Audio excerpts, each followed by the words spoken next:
বন্ধুরে আমার, আপনাদের আপন স্বজন কবরে আছে না নাই? আর জোরে বলেন, আপনাদের প্রিয়জন কবরে আছে না নাই? আপনাদের মা বাবা, দাদা দাদি, নানা নানি, আত্মীয় স্বজন কবরে ভালো থাকুক আপনারা চান কি চান না? আমরা চাই কি চাই না? যে জীবনে কোনো আমল করে না সেও চায় তার প্রিয়জন কবরে সুখে থাকুক। আপনজনকে সুখে রাখতে হলে বেশি বেশি করে জিকির করতে হবে, নবীকে ভালোবাসতে হলে বেশি বেশি করে দরুদ জিকির করতে হবে, নবীর আদর্শ মানতে হবে, আল্লাহকে রাজি করতে হলে বেশি বেশি করে জিকির করতে হবে গো। বলে হুজুর জিকিরটা কি? সুবহানাল্লাহ বলেছেন আল্লাহর জিকির, আলহামদুলিল্লাহ বলেছেন আল্লাহর জিকির, লা ইলাহা ইল্লাল্লাহ বলেছেন আল্লাহর জিকির, আল্লাহু আকবার বলেছেন আল্লাহর জিকির। কাউকে সৎ কাজের জন্য ডেকেছেন, এটাও আল্লাহর জিকির। কাউকে অসৎ কাজ থেকে দূরে থাকার জন্য আহ্বান করেছেন, এটাও আল্লাহর জিকির। জিকির শব্দের মূল অর্থ হলো স্মরণ করা, ইংলিশে যেটাকে বলা হয় রিমেম্বার। জোরে জোরে বলুন আল্লাহু আকবার। বন্ধুরে আমার, আমি আপনাদেরকে একটা মেসেজ দিব, ছোট্ট একটা মেসেজ হাদিস শরীফের মধ্যে এসেছে।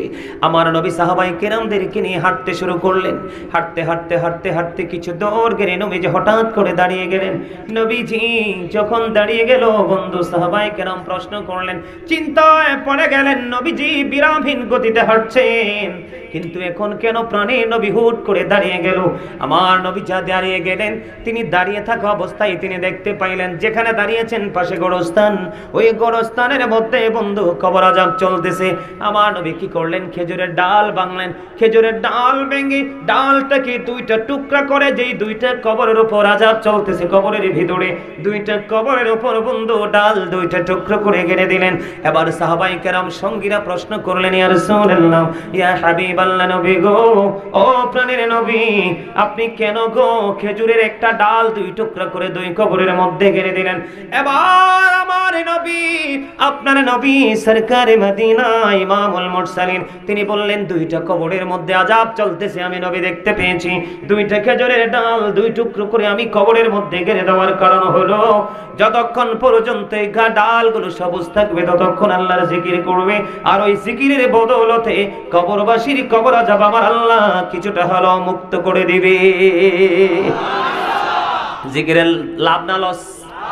আপনি জিকির করতে করতে আল্লাহর দিকে যখন আপনি হেঁটে হেঁটে যাবেন, আল্লাহ আপনার দিকে দৌড়ে চলে আসবে। তার মানে আপনি আল্লাহকে যত তাড়াতাড়ি কাছে চান, তারও আগে আল্লাহ আপনার কাছে এসে আপন হয়ে যাবে।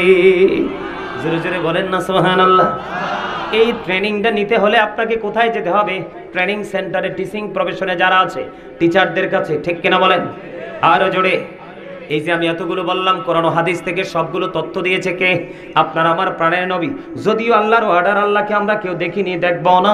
যদি নসিব ভালো হয়, যদি জান্নাতি হতে পারি রে, প্রত্যেকটা জুমার দিনে আল্লাহ জান্নাতীদের সাথে দেখা করবে। জান্নাতীরা যখন একটা বার আল্লাহকে প্র্যাকটিক্যালি দেখতে পাবে, তাদের কাছে পৃথিবী, জান্নাত আর কোনো কিছু তাদের কাছে মধুময় মনে হবে না।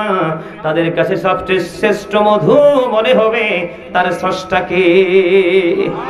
জোরে জোরে বলেন না সুবহানাল্লাহ। আর জোরে বলেন না সুবহানাল্লাহ।